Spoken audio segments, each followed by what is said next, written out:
not a job help book. This is a burn capitalism to the ground book. This is my bitter revenge for applying to over 300 jobs after finishing my MA in 2016. I only got hired for a part-time position at the local car dealership to make $10.50 an hour. By the way, my dad also worked at the car dealership. So, it really wasn't like I got the job because I deserved it.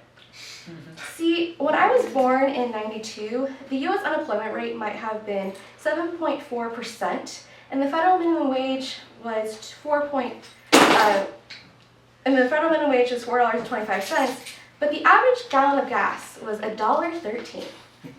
Last year, or 2 years ago in 2022, our unemployment rate was 3.4%, federal minimum wage was $7.25, but an average gallon of gas was $4.90.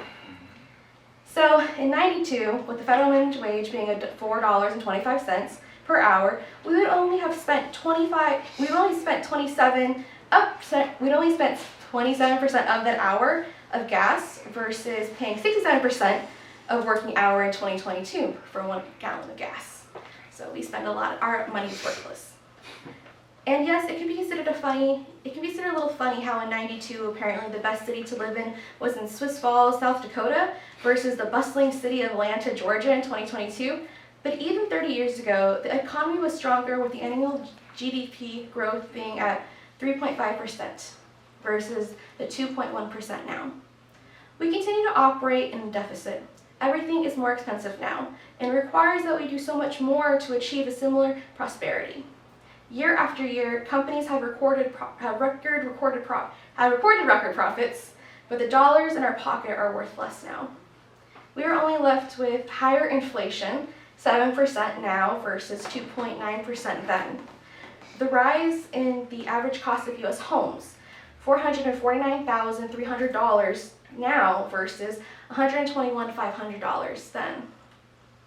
More education for growing industries. Now, the biggest growing industry is being a nurse practitioner, and then it was the service industry. It shouldn't be a surprise then, like you, I'm angry, I'm annoyed, I'm tired of doing everything that worked for my parents and grandparents as they told me to do, only to watch it fail me attempt after attempt.